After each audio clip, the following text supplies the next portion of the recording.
জলটা কম আর থাকার কারণে এই আমি এখন যেটা দিয়ে হেঁটে বেড়াচ্ছি এখানে আমরা এখন হাঁটতে পারছি। দেখতে পাচ্ছ নুড়ি পাথর সব পড়ে রয়েছে, কারণ যখন বর্ষার জল বেশি হয় তখন কিন্তু এটার উপর দিয়ে জলরাশি প্রবাহিত হয়। হ্যালো বন্ধুরা, আজকের ব্লগটা আমরা এখান থেকে শুরু করছি। দেখতে পাচ্ছ এখন দাঁড়িয়ে আছি একদম যে মেন রোডের পাশেই। আর আমরা আজকে যাচ্ছি ঝাড়গ্রামের বেলপাহাড়ি। তো আজকের ব্লগটা একটু অন্যরকম হতে চলেছে, কারণ আমরা আজকের এই ব্লগে দেখতে পাবো ঝর্ণা, পাহাড় এবং সেই সঙ্গে সঙ্গে জঙ্গল। তো ব্লগটা আজকে এখান থেকে শুরু করছি, চলো তো শুরু করা যাক। আর আমাদের ব্লগটা শুরু হচ্ছে মেদিনীপুর থেকে ঝাড়গ্রাম। তো এখন আমরা যেখানে দাঁড়িয়ে রয়েছি এটা হচ্ছে মেদিনীপুর থেকে ঝাড়গ্রাম। এর আগে ভিডিওতে তোমরা দেখেছো যে মেদিনীপুর থেকে ঝাড়গ্রাম যাওয়ার যে রোড ম্যাপ, তো সেম একই রোড দিয়ে যাচ্ছি আমরা। ঘড়িতে সময় হয়েছে দুপুর 2:55। আমরা অনেকটা রাস্তা অতিক্রম করে এলাম। এখন দাঁড়িয়ে আছি যেখানে, এটা হচ্ছে মেদিনীপুর থেকে কিছুটা আগিয়ে আসার পরে জামসোল বলে একটা জায়গা, এখানে দাঁড়িয়ে আছি আমরা। এখান থেকে আজকের ভিডিওটা শুরু করছি। তো আজকে আমার সঙ্গে আছে সুমন, এই যে এদিকে সুমন আছে, আমি আছি আর সুমন, আমরা দুজনেই যাচ্ছি। আর সঙ্গে আছে আমাদের বাইক। তো যাবো হচ্ছে এদিকে ঝাড়গ্রামের দিকে সোজা। তো চলো বেশি না দেরি করে ব্লগটা শুরু করা যাক।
দেখতে পাচ্ছ যে আমি দাঁড়িয়ে আছি এখন যেখানে, এটা হচ্ছে ভেড়ুয়ার ব্রিজ, যেটা কংসাবতী নদীর ওপর নির্মিত হয়েছে। দেখতে পাচ্ছ পেছনে যে আমার কংসাবতী নদী।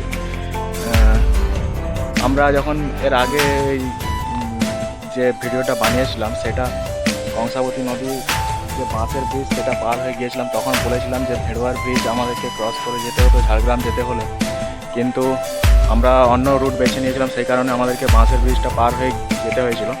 তো আজকে যাচ্ছি আমরা এই যে ভেড়ুয়ার যে ব্রিজ, এই ব্রিজটা ক্রস করে। তো এখন দাঁড়িয়ে আছি, দেখতেই পাচ্ছ যে ব্রিজের ওপরে। আমাদেরকে জামসল থেকে এই ভেড়ুয়া ব্রিজ পর্যন্ত আসতে সময় লাগলো প্রায় ওই 26 মিনিটের মতো। এখন বাজে 3:21। তো চলো, দেখতেই পাচ্ছ প্রচণ্ড রোদ, তো এখানে বেশিক্ষণ দাঁড়াবো না। তো চলো দেখতে থাকো ভিডিওটা, আশা করি ভালো লাগবে।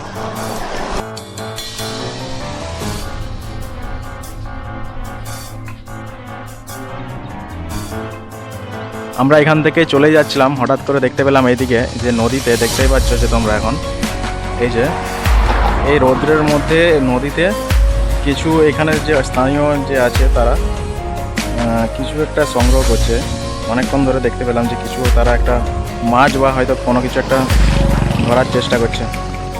তো এটা দেখে খুবই ভালো লাগলো, সেই জন্য তোমাদেরকে দেখালাম।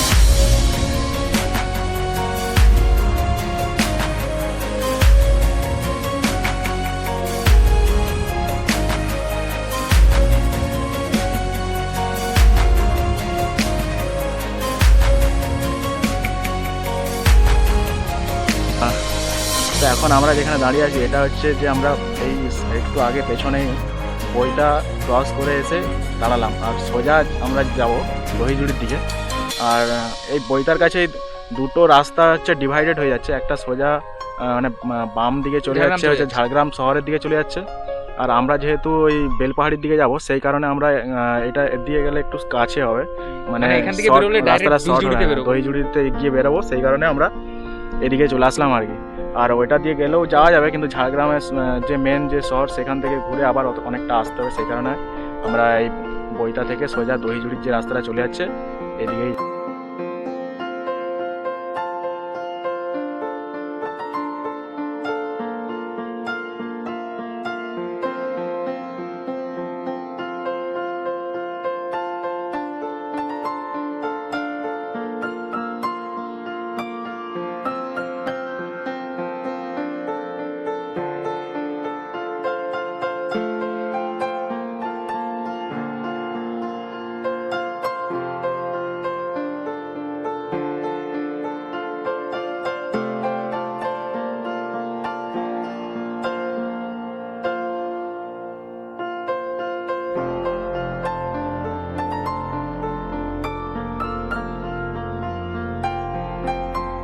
দহিজুড়ি ক্রস করে এলাম। দহিজুড়ি থেকে আমরা এখন বিনপুরের দিকে যে রোডটা চলে যাচ্ছে, এই বিনপুর রোডে যাচ্ছি। তো এখান থেকে দেখতে পেলাম যে বিনপুর প্রায় আরও 10 কিলোমিটার মতো যেতে হবে। তো দেখি ওখান থেকে বেলপাহাড়ি আরও কতটা যেতে হয়। থেকে বেলপাহাড়ির যে রাস্তাটা, দহিজুড়ি থেকে ডান দিকে যে রাস্তাটা চলে আসছে ওইটা সোজা আসতে হবে।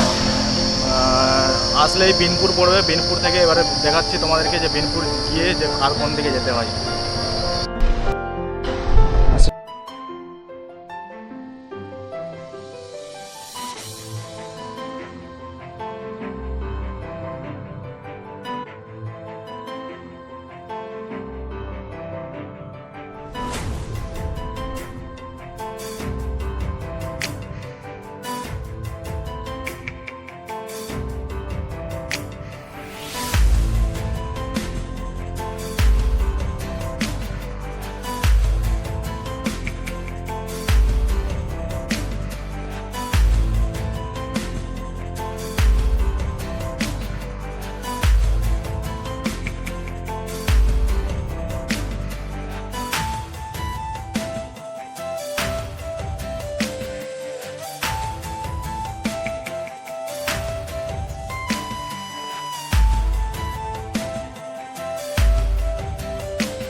আমরা প্রায় পৌঁছেই গেছি বলা যায়। একজন ট্রাফিক পুলিশকে ওখানে জিজ্ঞাসা করলাম যে স্যার আর কতটাখানি যেতে হবে। তো তিনি বললেন এই রাস্তা দিয়ে আমরা এই যে রাস্তাটা যাচ্ছি এটা এই রাস্তা হয়ে আর 3 থেকে 4 কিলোমিটার যাব, ঠিক আছে। তারপরে আমরা প্রথমে অ্যাকচুয়ালি আজকে যাচ্ছি ঘাগরা ওয়াটারফল, তারপরে বেলপাহাড়ি যত ঘোরার জায়গা আছে, টুরিস্ট স্পট আছে এগুলো আর কি, সেগুলো সবগুলো কমপ্লিট করার চেষ্টা করবো, ঠিক আছে। তো চলো, প্রায় অনেকখানি লেট হয়ে গেছে, এখন 4:30টার মতো বাজে, ঠিক আছে।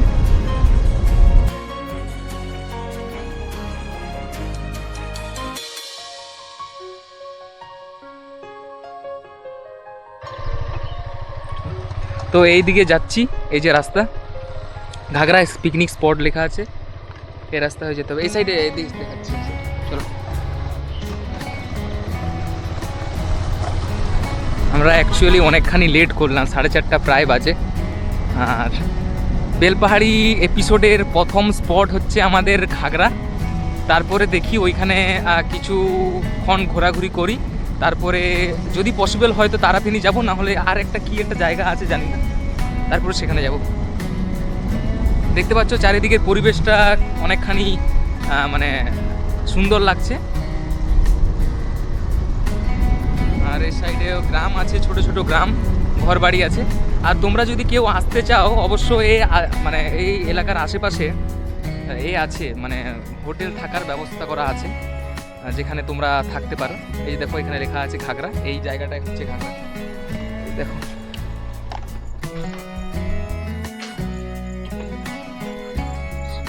Welcome to Belpahari.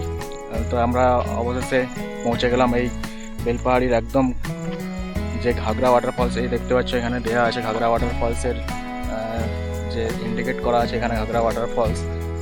তো এইদিকেই যাব, তো চলো গিয়ে দেখাচ্ছি। তো অনেকখানি পথ অতিক্রম করে এখন এসে পৌঁছেছি বেলপাহাড়ির ঘাগরা ওয়াটারফলসের একদম কাছে। এবারে যে দেখতে পাচ্ছ এখানে গাড়ি পার্কিং করার জায়গা রয়েছে, যেখানে গাড়ি বা বাইক পার্ক করা যাবে। এখন দাঁড়িয়ে রয়েছি দেখতে পাচ্ছ আমার ঠিক পেছনে ঘাগরা ওয়াটারফলস। চারদিকটা এবার 360 ডিগ্রি ঘুরিয়ে দিলাম, দেখে নাও। খুব সুন্দর একটা পরিবেশ, চারদিকে একদম মনোরম, যেদিকে তাকাচ্ছি সবুজে ঘেরা। আর আমি একদম এসে এই যে সাইডে একদম জলের পাশে একদম এসে দাঁড়িয়েছি। এদিক থেকে বয়ে আসে ঘাগরা ওয়াটারফলসের জল, একদম এদিকে চলে আসে। জলটা কম আর থাকার কারণে এই আমি এখন যেটা দিয়ে হেঁটে বেড়াচ্ছি এখানে আমরা এখন হাঁটতে পারছি। দেখতে পাচ্ছ নুড়ি পাথর সব পড়ে রয়েছে, কারণ যখন বর্ষার জল বেশি হয় তখন কিন্তু এটার উপর দিয়ে জলরাশি প্রবাহিত হয়।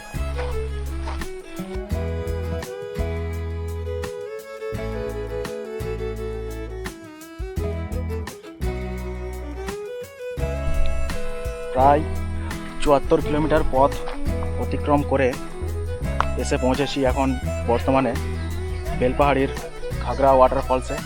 আর আমি এখন যাচ্ছি ঘাগরা ওয়াটারফলসের যেখানে জলের যে আওয়াজ শুনতে পাচ্ছি ওইদিকেই এগিয়ে যাচ্ছি। তো চলো তোমাদেরকেও গিয়ে দেখাবো।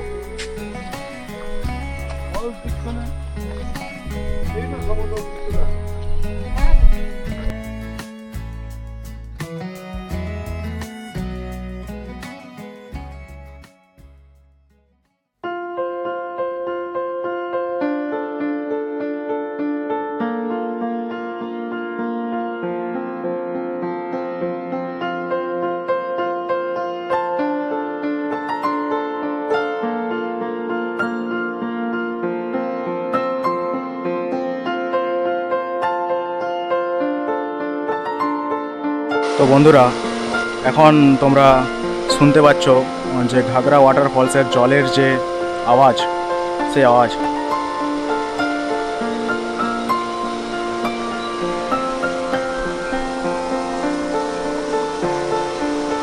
যেহেতু কালকে বৃষ্টি হয়েছে তো সেই কারণে একটু জলের পরিমাণ বেড়েছে।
যখন বাড়ির থেকে বেরিয়েছিলাম তো অনেকটাই দুপুরে প্রায় 2-2:30টার দিকে বেরিয়েছিলাম আমরা বাড়ি থেকে।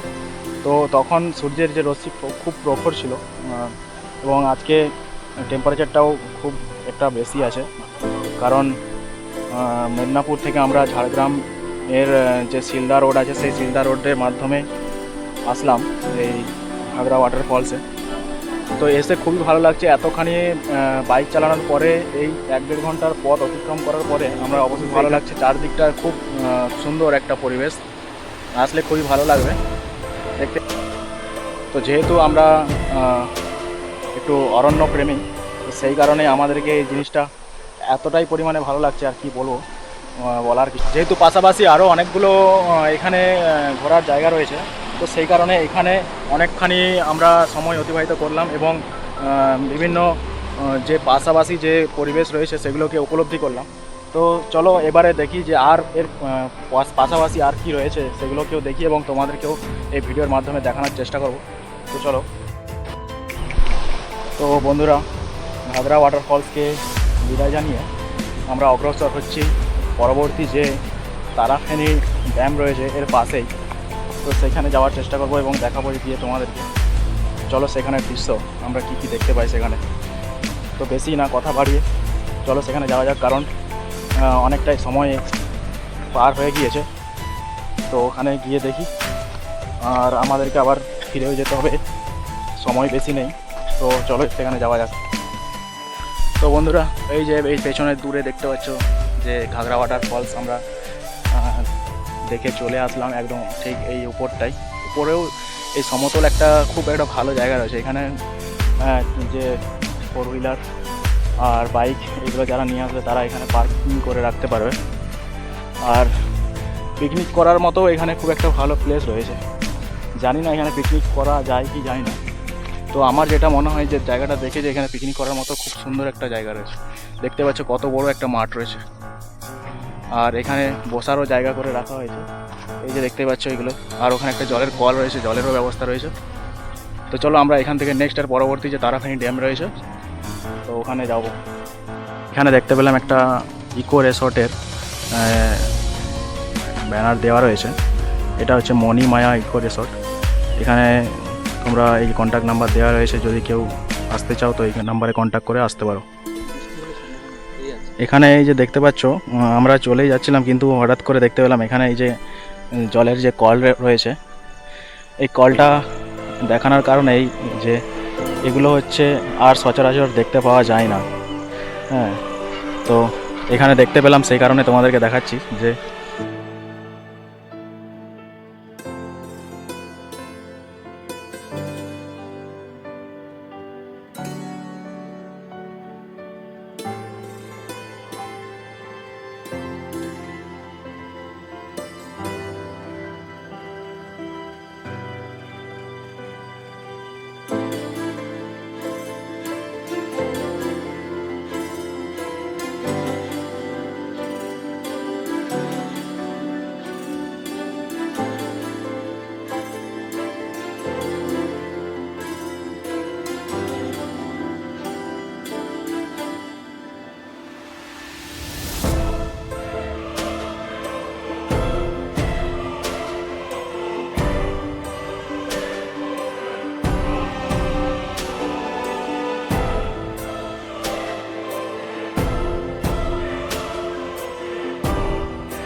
তো চলে এসেছি আমরা তারাফেনী ড্যাম্পে। এই যে দাঁড়িয়ে আছি তারাফেনী ড্যাম্পের একদম ঠিক পাশেই। এই যে পেছনে দেখতে পাচ্ছ তারাফেনী ড্যাম। আকাশটা একটু মেঘলা করেছে, একটু পরে হয়তো বৃষ্টি আসতে পারে। তো এই মেঘলা ওয়েদারে তারাখানি ড্যামের দৃশ্যটা খুব সুন্দর লাগছে।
থ্যাংক গড, একটা মানে কি বলবো, একটা দুশ্চিন্তার শিকার আমরা একটু আগেই হয়েছিলাম। কারণ হচ্ছে এই যে আমার কাঁধে যে ব্যাগটা আছে আরেকটা, আমরা এইটা দেখতে পাচ্ছ, এটা ঘাগরা ওয়াটারফলস। অ্যাকচুয়ালি এখান থেকে আমরা বেরিয়ে তারাফেনি গেছি, ঠিক আছে? তো এবার তারাফেনি থেকে জাস্ট ওখানে ঘোরাঘুরি হলো। এবার ঘোরাঘুরির পর আমরা যখন জাস্ট বেরোবো ভাবছি, তখন দেখছি তখন মুক্তাদার এসে কাঁধে কিন্তু ব্যাগটা ছিল না। এই ব্যাগটা আমার এই কাঁধে ছিল, আমার কাঁধে একটা ব্যাগ ছিল, আমরা আজকে দুটো ব্যাগ নিয়ে এসেছি, ঠিক আছে? তো মুক্তাদার কাঁধে ছিল না। এরপরে হঠাৎ যখন আমি মানে জিজ্ঞাসা করছি যে মুক্তাদাকে যে তোমার ব্যাগটা কোথায়, তখন সাডেনলি তার মনে হলো যে মনে হয় ঘাগরা ওয়াটারফলসের ছবি তুলছিলাম, ওখানেই পড়ে গেছে, ঠিক আছে? এই যে মুক্তাদা দেখো, মানে এত মানে তাড়াহুড়োতে এসেছি আমরা, আর ব্যাগে অনেক কিছু ডকুমেন্টস ছিল, তো সেই কারণেই আর কি। ঠিক আছে, যাক, এখানে অনেক টুরিস্টরাই এসেছে, কিন্তু সেই ব্যাগটা নিশ্চিত মানে পরিমাণে ওখানেই ছিল আর কি। ঠিক আছে, নাও তোমার এক্সপিরিয়েন্স বলো, কেমন অবস্থা?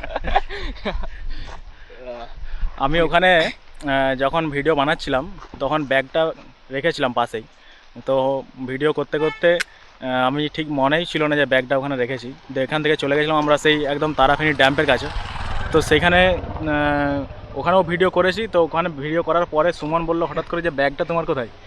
তখন মনে পড়লো যে না, ব্যাগ তো নেই আমার কাছে, তখন ঠিক এখানে হয়তো রেখেছি, এটাই মনে পড়লো। তো সেখান থেকে অনেক স্পিডে আসতে হলো এবং আসার পরে যাই হোক ব্যাগটা পেয়েছি। এটা সব থেকে এই যে হচ্ছে ব্যাগটা, অনেক গাড়ির যে আমার বাইকের পেপারস রয়েছে এখানে, যাই হোক পাওয়া গেছে ব্যাগটা। তো আজকের ভিডিওটা এই পর্যন্তই, কারণ খুব মেঘ করেছে দেখতেই পাচ্ছ। তো আমরা আবার তারাফেনি ড্যাম থেকে এখানে ফিরে আসলাম। তো এখান থেকে আমরা ভাবছি যে আজকে আর কোথাও যাব না, তো ফিরে চলে যাব, কারণ অনেকটাই পথ আবার ফিরে যেতে হবে।